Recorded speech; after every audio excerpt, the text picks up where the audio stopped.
امتحان لیتا ہے نا، دین تو امتحان لیتا ہے، آزمائش لیتا ہے، کوئی اتنا سوکھا کام نہیں ہے دین میں آنا۔ یہ مصعب بن عمیر جن کی بات میں کر رہا ہوں، یہ وہ مصعب بن عمیر ہیں جو بڑے امیر کبیر گھرانے سے، ان کے والدین کی اگر آپ تاریخ پڑھیں تو حیران رہ جائیں گے۔ یہ مصعب بن عمیر اسلام قبول کرنے سے پہلے اگر ان کی بات کریں تو یہ آج کل کی بات کریں تو لاکھوں روپے کے یہ سوٹ پہنتے ہیں اسلام قبول کرنے سے پہلے، اور یہ عطر جو لگاتے ہیں، جو خوشبو لگاتے ہیں، لوگ ان کی خوشبو سے پہچانتے ہیں کہ یہاں سے مصعب گزرا، یعنی بڑا خرچہ کرنے والے، مہنگے ترین لباس پہننے والے، مہنگی خوشبوئیں لگانے والے جب اسلام قبول کرتے ہیں، گھر والوں نے کہا کہ مصعب اسلام قبول کرے گا نا تو 1 ٹکا بھی نہیں ملے گا۔ مصعب نے کہا بس میرا دل بدل گیا ہے، اللہ نے مجھے ہدایت دے دی ہے، مجھے اب اللہ اور اس کا رسول چاہیے، مجھے پیسے نہیں چاہیے۔ سارا کچھ چھوڑ کے آگے آقا کی بارگاہ میں اسلام قبول کیا، اور پھر اتنا یوں سمجھنے کہ ان کی پہلی زندگی جس طرح عیش و عشرت سے گزری، ایک وہ آدمی پھر اس کے پاس جب وہ فوت ہوئے، شہید ہوئے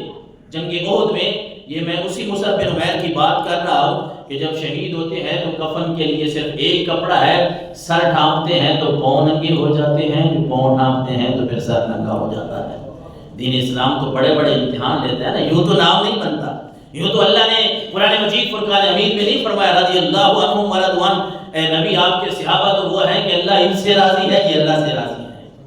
اللہ تبارک و تعالیٰ کے دین کا اگر کام کریں تو پھر اس میں آزمائش ہے، اس میں امتحانات۔ یہ وہی مصعب بن عمیر ہیں جو اتنے مہنگے ترین لباس استعمال کرتے ہیں، خوشبوئیں استعمال کرتے ہیں، لیکن جب اسلام میں آتے ہیں تو پھر اسلام اس طرح بھی آزمائش ہے۔ حضور علیہ السلام، حضرت مصعب بن عمیر اور حضرت سیدنا امیر حمزہ جب شہید ہوئے، یہ اکٹھے شہید ہوئے، اکٹھے ان کے مزارات ہیں۔ حضور بڑے روئے تھے، بڑے پریشان ہوئے، بڑی تعریف کی آپ صلی اللہ علیہ وسلم نے۔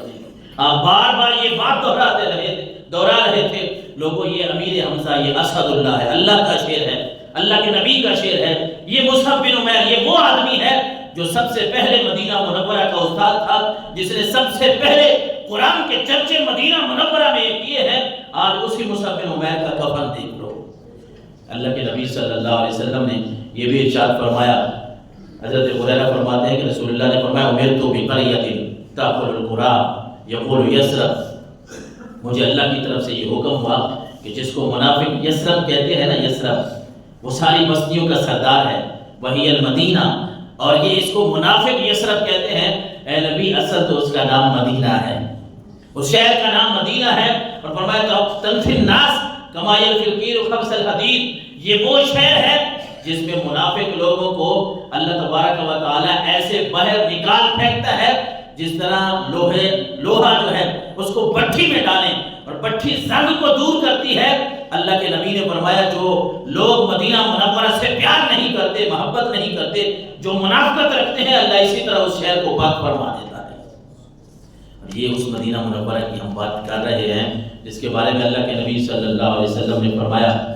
حضور صلی اللہ علیہ وسلم نے فرمایا، مسند احمد شریف کی حدیث ہے، آپ نے فرمایا من حین یخرج احدکم من بیتہ الی مسجدی فرجل تکتب حسنۃ ورجل تمحو سیئۃ۔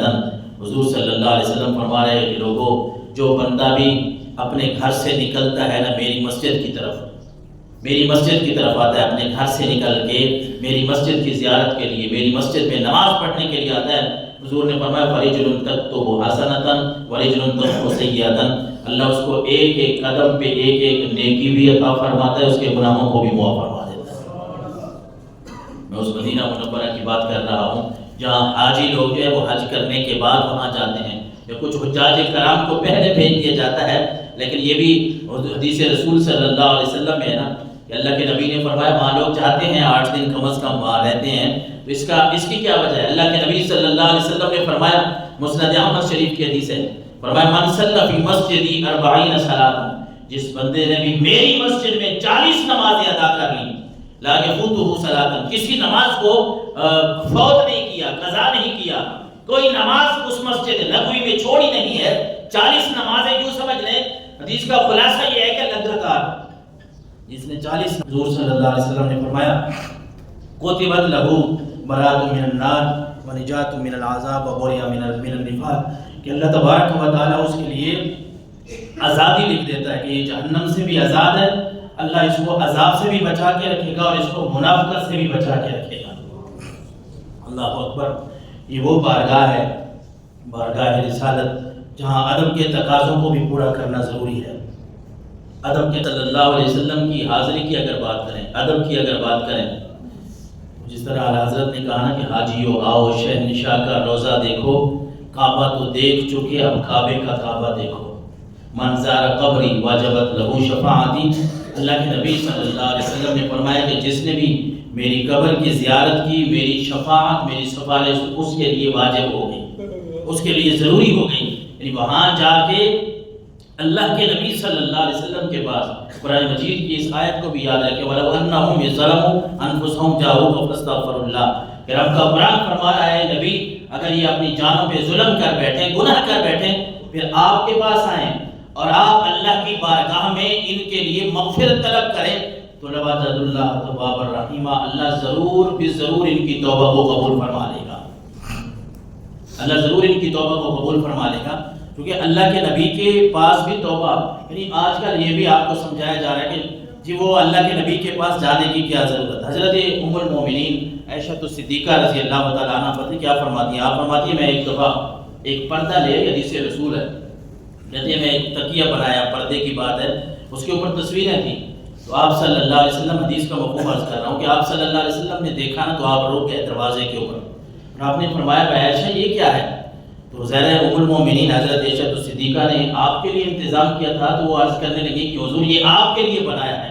لیکن میرے آقا علیہ الصلوۃ والسلام نے فرمایا کہ عائشہ اس پہ تصویر بنی ہوئی ہے، اس پہ تصویر بنی ہوئی ہے، اس پہ میں ٹیک نہیں لگا سکتا. تو اللہ کے نبی صلی اللہ علیہ وسلم کی یہ بات سن کے ام المومنین حضرت عائشہ الصدیقہ رضی اللہ تعالیٰ عنہ عرض کرنے لگی کہ اللہ کے نبی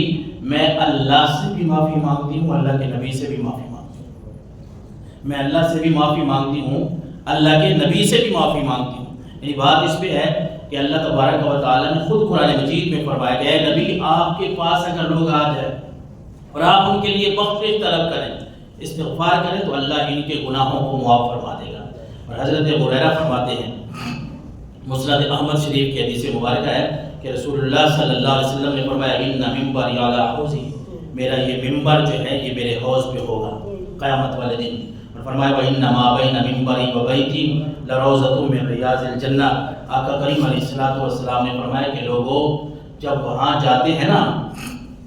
اللہ ہر کسی کو یہ بار بار سعادت نصیب فرمائے، یہ باتیں بندہ ذہن میں اگر رکھ لے نا، اپنے دل میں بٹھا لے تو پھر وہاں لذت ہی اور ہوتی ہے کہ بندہ جب ریاض الجنہ میں بیٹھا ہو اور اسے حدیث مبارکہ کا یہ حصہ یاد ہو، خلاصہ یاد ہو کہ اللہ کے نبی نے فرمایا میرے ممبر سے لے کر جہاں رسول اللہ کا ممبر پڑا ہے اور حضور کا حجرہ مبارک ہے، روضہ مبارک ہے، گھر ہے، آپ نے فرمایا میرے ممبر سے لے کر میرے گھر تک یہ جنت کا ایک ٹکڑا ہے. تو جنت کا ایک ٹکڑا ہے. جو وہاں جاتے ہیں وہ حج کا موقع ہو، عمرے کا موقع ہو، جب وہاں موقع ملتا ہے تو تصور کیجئے کہ کتنی بڑی بات ہے کہ اللہ نے ہمیں دنیا میں زندگی میں یہ موقع عطا فرمایا ہے کہ ہم